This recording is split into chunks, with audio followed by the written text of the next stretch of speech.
guys, welcome back to my channel. So as you can see, I'm not on camera for this video. I honestly just didn't think that I needed to be on camera for this video because I'm going to be speaking from my notes. I've literally made like a whole document that's like 3 pages long, speaking in extensive detail about all this stuff. But I personally just felt kind of convicted to make this video because I honestly feel like nobody is really talking about it, and it's something that, as somebody who has been following KATSEYE basically since the beginning of their career, I have been like peeping all this stuff, and I just think somebody needs to say something. Someone needs to say something. We just need to unpack and get into why Manon is being treated this way, and also just acknowledging the fact that she's being treated this way, because I think it's something that people are still heavily in denial about. But before I get into the video, make sure that you like the video, subscribe if you enjoyed this video, turn on your post notifications too so that you don't miss an upload from me. The inspo for today's video is actually going to be about this post that I saw on Twitter where a Manon fan account had posted about this TikTok that this guy created, basically making up this response that Manon had to KATSEYE'S most recent single, Internet Girl, because the single hasn't been getting great reception from the general public and also their fan base. Not a lot of people really like it. And this guy basically made or took a caption or comment that Manon had left on a completely unrelated topic and made it seem like this was her response to people giving their thoughts on Internet Girl, the song, the single. Manon has spoken out about backlash toward Internet Girl after people online said the song was bad. The group surprised people on December 31st when they announced Internet Girl as a last-minute release. While some were excited, the comments quickly shifted. As more people listened to the song, a criticism started building across Twitter, with many saying the track felt uncomfortable rather than fun. A lot of the frustration connects back to earlier tension around their song Gnarly. That track caused strong reactions when it dropped, and although opinions softened later after performances went viral, a lot of people still said it was bad. Now Internet Girl has responded to those feelings. Some listeners say it does not feel like a fresh start and instead reminds them of the same creative choices they already felt uneasy about. Fans and casual listeners have both shared disappointment. Several people wrote that they felt worn down defending the group every time a new release arrives. During all this, Manon has spoken out about criticism aimed at Internet Girl and the reaction surrounding its release. Underneath the post about it, Manon left a comment. In her comment, she wrote, "You people are so negative." It shows how frustrated she feels seeing constant criticism no matter what they release. I think she feels like nothing they do is ever enough for some people. But before you go, I want to know, does the song deserve this type of backlash? I thought that first of all is just weird in general. You know, like, this is a great example of people who are just trying to clout chase. Honestly, he saw that this would be a good moment to get some views, drum up some engagement on his account, things like that. But I think the way that he lied on her, and then also just how quick people were to believe it and then start attacking her too because of it, is crazy. And icons were trying to fight back against these falsities that were being pushed about her, but a lot of people just ran with it that, oh, she said that everyone is miserable because they don't like Internet Girl. And I just thought that it was very interesting that this particular individual chose Manon out of all members to lie on. And unfortunately, because of how a lot of people already view her, it was just easy for them to already stick on this label to her, that she would respond in this kind of way to any sort of criticism that the group is getting. If you don't know who KATSEYE or Manon is specifically, I will give you a rundown on who she is, what the group is about, where they came from, their conception, all of that.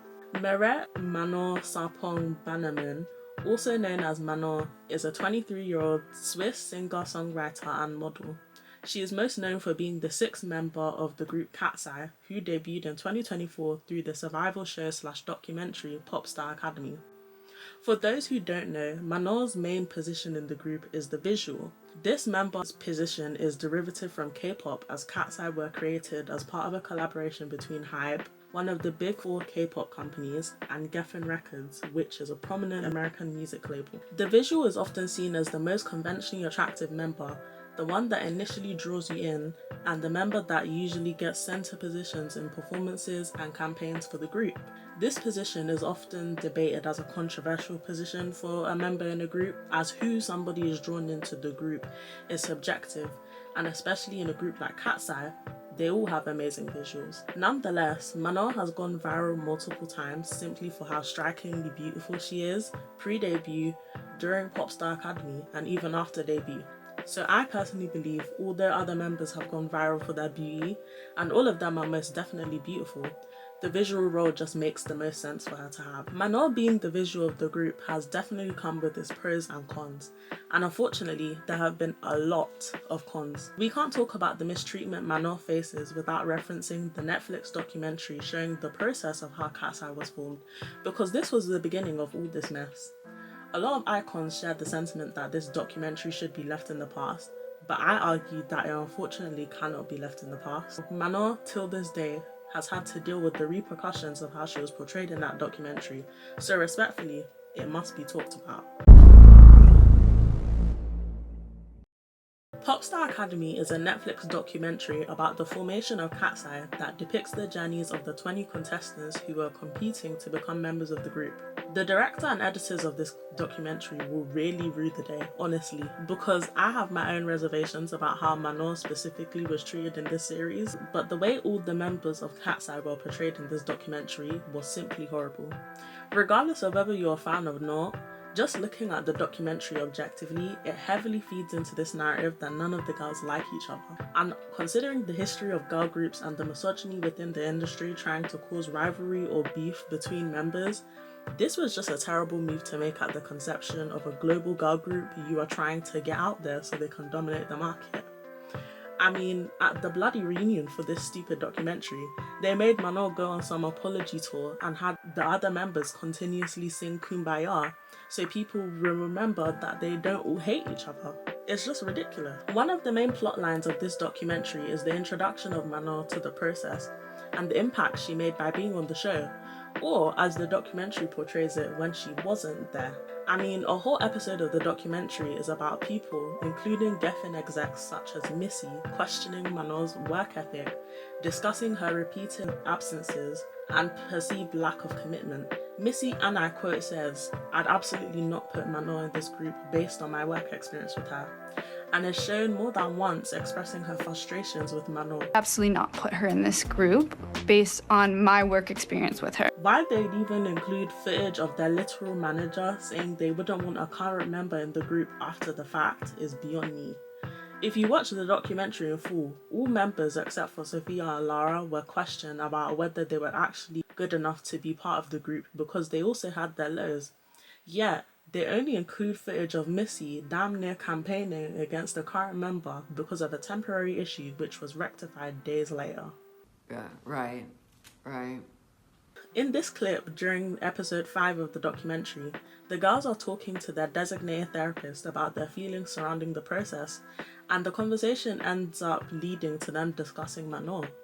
They all collectively agreed with her, but Adela specifically in this clip was very vocal about how she felt like Manon was being favoured in voting over hardworking people who are at rehearsals every day because of how pretty she is. The Americans experience what, like, a Slovak would experience all the time. Like, we don't ever get represented, ever. And even the people that are, like, Manon, she's getting so much attention. You know, people are upset because she doesn't put a lot of effort and she doesn't show up for her teams a lot. And so people are upset that she is the person who's getting so much attention. It's not based on anything right now. It's just because she's pretty, and that's true. She is pretty. Is Manon here? No, she's not here. Okay. Sophia also expressed similar sentiment about Manon not being hardworking and her being upset at them talking about her behind her back because she was not present for some rehearsals, thus causing their resentment towards Manon, which was very clear, might I add. There are literally clips of both her and Lara pulling faces at Manon when she returns to rehearsal after being absent for a certain period, which is just completely unnecessary. and honestly quite microaggressive considering the fact that they were already talking shit about Manon without addressing their issue with her directly. Sophia just gave me the dirtiest look on planet Earth. Why? I don't know. Which, granted, they were teenagers, doesn't diminish the fact that it was extremely immature and mean-spirited, honestly. I also want to point out that at this point in the process, they weren't really being evaluated by Hybe and Geffen. The public was deciding who they wanted to stay. So somebody being absent at this point only really puts themselves at a disadvantage, not the group collectively. Whether Manon was more of an active participant or not wouldn't have changed the fact that the audience just wasn't drawn to certain people. Daniela made what I thought was an accurate analysis of the situation, which was that the white girls specifically were struggling to get votes because their home countries were not showing up and showing out for them like others.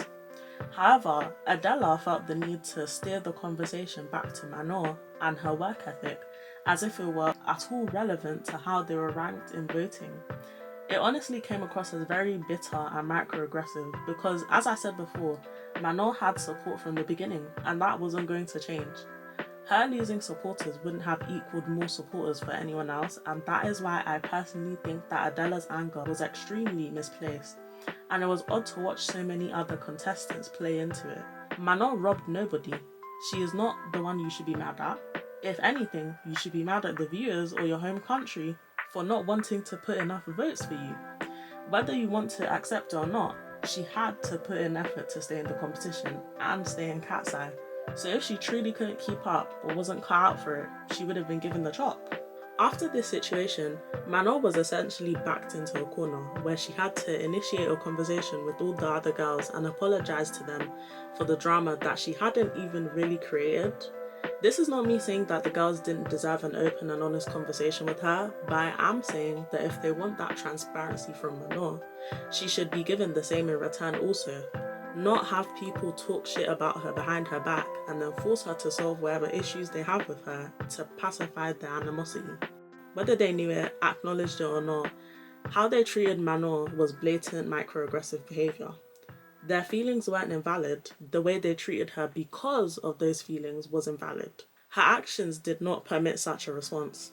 It was unnecessarily hostile, but it is not completely inexcusable considering the high pressure environment they were in and the extent to which they were being exploited. My issue is when, after Adela was eliminated from the competition, she continued this microaggressive behaviour towards Manon in a conversation with Naisha, another eliminated contestant on the beach, going on another tirade about how hardworking people are being eliminated, but people like Manon get to stay in the competition. Just such extremely unnecessary commentary to make that at this point comes across as extremely bitter, because how do you still find a way to blame Manon for your shortcomings? People that are so clearly passionate about this, but then there's some people like Manon. Yeah. She doesn't show up to rehearsals. Even when I was there, she wasn't showing up. No, she never does. And it's like she breaks the rules and she doesn't get penalized for it. Like, now it's being completely ignored, and it's like, it's surprising because we naively thought something else. You weren't what the fans wanted to see, so they didn't vote for you. It's that simple. Manon did not eliminate you, the fans did. Still discussing her work ethic at this point when you are no longer even in the process and weren't there to see Manon prove herself just makes your critique come across as very personal jabs because you don't like her. And what is crazy about all of this is that everyone was mad at her for not being at rehearsals that weren't even mandatory. The girl was getting sick and that was confirmed by her best friend. If she couldn't go, she couldn't go. Once she knew it was crunch time, she did put in the amount of work required. Now let's get into the most recent Twitter mess regarding Adela. If you aren't on Icon Twitter, don't use the platform or don't engage with Manon fans on there, let me give you a rundown. Most Manon fans or Manon biased icons on Twitter are black girls, and the way in which Adela was portrayed in the documentary was unsettling to a lot of Manon supporters. It was almost unanimous amongst Manon fans that because of Adela's microaggressive behaviour towards Manon in and even after the show, they don't fuck with her. Recently, Manon was pictured with Charlie XCX and Adela at an event, and some Manon fans were reposting the pic but chose to crop out Adela for reasons I stated before. Adela's fans on Twitter decided to start the same tired narrative that Manon's fans are bitter towards Adela and are these big bad bullies of the icon fandom, when they literally didn't even do or say anything disparaging about Adela at all. Manon fans are not obliged to post Adela if they don't want to, and honestly, their reasons for not doing so are completely valid. Just because Manon has moved past that situation doesn't mean her fans all of a sudden have to pretend to like Adela. Honestly, it's weird in general how many icons have this incessant need to defend Adela from Manon's fans or haters, but these same icons are never seen defending the actual member of the group, Manon. They will continuously use Adela to virtue signal, but when it comes to the continuous hate Manon gets, their moral compass disappears. If you don't know what Iconville is, it's a Twitter community for icons to discuss and post all things KATSEYE. It's where most of their fans on Twitter reside, and a couple of months ago, the mods announced that the community was going to be on strike in concordance with the mistreatment Manon was facing from the group's management at the time, after being called out by multiple black icons, and specifically Manon fans, for censoring their posts in the community about this topic. I even personally experienced one of my posts about how many so-called icons contribute to the anti-black hate Manon gets getting hidden by mods with no explanation. If you don't know or didn't hear about the strike that was supposed to happen last year, let me explain it to you. Back in July of 2025, when KATSEYE were doing their Monster High collab, fans noticed how Manon specifically was being weirdly left out of content for seemingly no reason. Manon was the first member to post her pictures from the collab because she was really excited about it. But come to find out, once the content for the collab had dropped, Manon's solo picture was not included on the Monster High website. All the members also got a like and a comment under their Monster High post except for Manon. After seeing the outrage and confusion from the fans, the photographer for the Monster High shoot clarified in a comment under an Instagram post saying, "To the icons, I am not in charge of what photos were sent for this article. They didn't send me a solo photo of Manon to be included, otherwise there would be one. I wouldn't purposely exclude her, guys," which basically confirms again her management is at fault for these kinds of things, not the people the group works with. The KATSEYE TikTok account also posted a TikTok of the girls reacting to their dolls and showing each girl talk about their doll and how excited they are about it. But we never get to hear Manon's thoughts on her doll, which was so strange. Her hair is so soft. Can we keep her? Really? Her makeup is exactly like mine.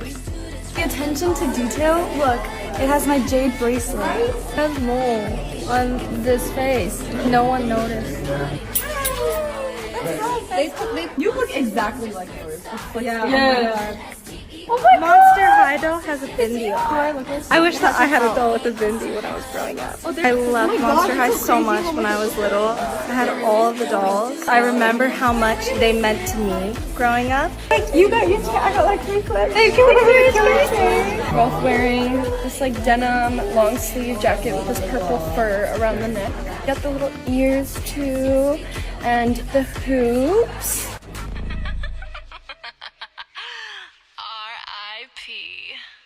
Once people noticed this and called it out, the TikTok was swiftly removed from the account. This whole controversy sparked a strike amongst icons on Twitter, with mainly Manon fans expressing their fatigue with how Hybex Geffen treats Manon, but also how they do not protect her at all from the incessant hate that she gets. In fact, they were actively feeding into it, and a lot of icons were going along with it, pushing the same old narratives about her being lazy, never showing up for work, missing important things and always being sick. When this was initially being called out, people would be called toxic solo stans who were trying to cause division, over dramatic, or were just straight up silenced by icons because they did not care about Manon's plight. Something I also noticed as a tactic some icons would use to deflect from the topic of Manon's mistreatment is how they would bring up abysmal stuff in conjunction with it. All of a sudden, they feel convicted to talk about Sophia's poor styling in music videos in a conversation surrounding Manon not being included in dancing TikToks, which is also anti-black, by the way, and has very all lives matter energy. A conversation about the plight of a black member of a girl group is not the appropriate time to address arbitrary topics like styling. time and place, bro. And as of most recently, KATSEYE had some sort of book or magazine for Korean fans, and on Manon's page the question says, what does Manon think is her best feature? And the answers were A, her sense of humour, B, her selfishness, C, her laziness, D, her quiet nature. Why would they put this in fan content? Pushing these harmful narratives about the black girl is lazy and selfish, especially considering this kind of narrative persisting is why she gets so much hate, and yet again, her own management are the ones pushing it. Manon has also consistently just not been put in many of the dancing TikToks, and a lot of fans have noticed this, with some even commenting about it under KATSEYE'S TikToks. A lot of icons have said, have you just considered that maybe she just doesn't want to be in them? And to that I would respond, why do you assume that that must be the case? Why is it so unbelievable to you that her management, who have been caught mistreating her before, would go as far as to leave her out of TikToks to continue pushing the she's never there narrative? I'm just not buying that she doesn't want to narrative, especially considering that anytime she does get her own TikTok or is included in one, they always go viral. So even engagement wise, it makes no sense to not showcase her. She's literally an engagement magnet. They even use the same logic with the debut music video, where Manon is covered for damn near all of the dancing sections, to which the icons explained by saying, oh, she's just not a strong dancer, that's why you can't see her. Mind you, there isn't a single source confirming this either, so they just made this up. After noise was made about the strike, Hybex Geffen made Manon post this TikTok to quell the discord. Wow, hey people. I guess it worked because icons swiftly returned to regular scheduled programming and went back to telling Manon fans who still had very valid concerns that they were overreacting because Manon had already addressed it. In my honest opinion, I think a lot of icons don't actually like Manon at all and see her as disposable. They, along with her haters, believe Manon should continuously prove herself to them so that they can deem her good enough. And it's extremely anti-black and racist. No other member is expected to put their health on the line continuously and motivate themselves with ableist hate about their immune system to keep going. That's how you can tell a lot of her main critics are K-pop stans or people who consume that genre because they are so used to seeing people work themselves to death, literally, to be seen as good enough. Every time they see Manon living her life, having fun, not working herself to the bone, they think, how dare this black girl not slave away in order to prove herself to the masses? They think that she should be lucky to even be in this group because people like her should not be able to have the spotlight. I mean, hell, even icon TikTok has become such a miserable place because God forbid somebody compliments Manon's capabilities. Now you've got 100+ notifications from angry icons or casual fans saying stop glazing, or you're only saying this because she's pretty. Like, my God, you lot are miserable. They will downplay her abilities every chance they get, even though she consistently gives great performances and stable vocals like during Lollapalooza. But it doesn't matter to these people. She's just that girl with pretty privilege who shouldn't be there. Another thing that I've also noticed is how icons constantly preach OT6 or nothing. If you don't know what OT stands for, it means one true in K-pop and is a way for a fan to show that they support all members, as it's unfortunately common for stans to not like or support all members. While I completely agree with this sentiment, of course, everyone should support all the members, a lot of icons will continuously complain about the prevalence of Manon solo stans, but have no smoke for the rising amount of Danny solo stans who have become very brave, by the way, or the Sophia solo stans that have existed since pre-debut. Somehow, only the black or black adjacent members' solo stans are the ones you have a problem with.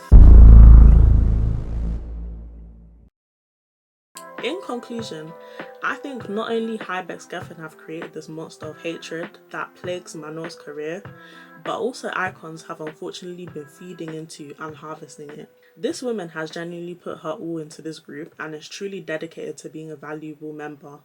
She loves her fans so much and has stated multiple times that she loves doing this because of the joy icons bring her. So it's so sad to see that the people who are calling themselves fans of the group continue to consume the content of the group while actively turning a blind eye to the disenfranchisement of the black member, while also being microaggressive and anti-black towards the people who are not standing for it, or speaking up for Manon.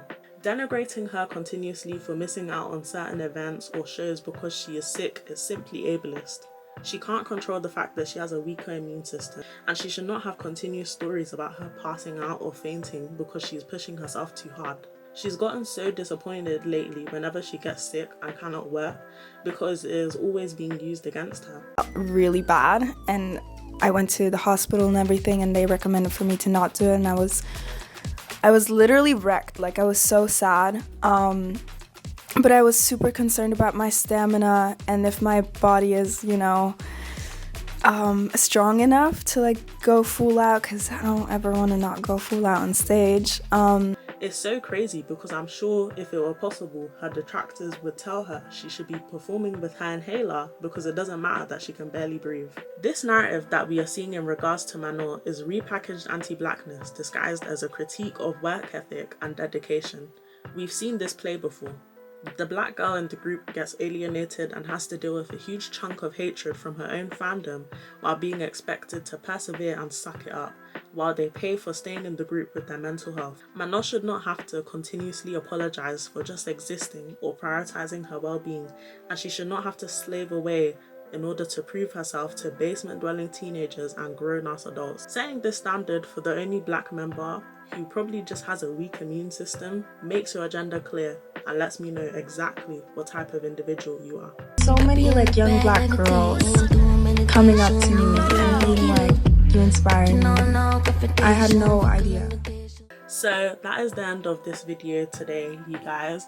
I hope that you all enjoyed it. I honestly hope that more people hear this message, more people start calling out the BS when they see it happening, because I think it is completely unfair the way Manon has been treated. She does not deserve to have these kinds of labels be stuck onto her. The girl is working hard, she's doing her best. She doesn't need to slave away or kill herself in order to prove herself to these jobless and whatless people online. If you are calling yourself an icon, you say you're a fan of this group, you need to start calling out and telling these people who are dragging her, being ableist, being anti-black, telling her that she's lazy and she doesn't deserve to be there, to go to hell. That's what you need to tell them. You need to tell them to go to hell because they suck and they're anti-black, and they think that people can't see it because they're hiding it under the guise of, oh, I just think that she doesn't take the job seriously. What do you know? Are you there? Are you there for the Cat's Eye meetings, for the management check-ins? You're not there, so what the hell do you know? I hope you lot enjoyed it. As I said before, like and subscribe, turn on the bell, and I will see you guys for my next video next time. Bye.